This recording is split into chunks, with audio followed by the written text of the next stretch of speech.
టెస్టిస్లో tubules ఉంటాయి. Tubule వాల్లో sperm production maturation process, ఇది 10 వారాల ప్రాసెస్ అన్నట్టు.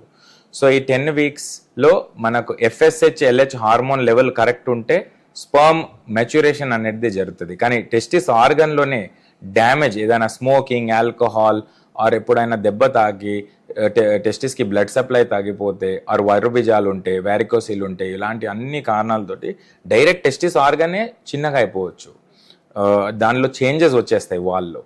సో ఈ టెస్టిక్యులర్ ట్యూబ్యూల్స్ స్పర్మ్ ఉత్పత్తి చేస్తే ఫైనలీ ఈ స్పర్మ్ అనేది ఇలాంటివి ఉంటాయి స్పర్మ్స్. మనం 40x 100x మ్యాగ్నిఫికేషన్లో స్పర్మ్ అనేది చిన్న సెల్, అది మనకు కనిపిస్తుంది అన్నట్టు. సో ఈ స్పర్మ్స్ అన్నీ వచ్చి ఎపిడైడిమిస్, అంటే ఇది హౌస్ ఆఫ్ ద టెస్టిస్, దాని ఇల్లు అది. సో ఈ ఎపిడైడిమిస్లో స్టోర్ అయ్యి కొన్ని రిలీజ్ అవుతాయి at the time of ejaculation.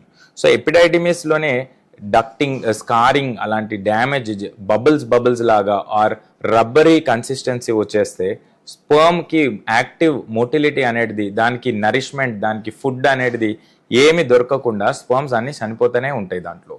So ఈ డెడ్ స్పర్మ్స్ ఎక్కువ రావచ్చు, ఆర్ ఓంకర్ రకంగా స్పర్మ్స్ ఎక్కువ రిలీజ్ అవ్వచ్చు. అండ్ ఫైనలీ ఈ డక్ట్స్ ఉంటాయి కొన్ని, prostate and seminal vesicle glands ఇవి.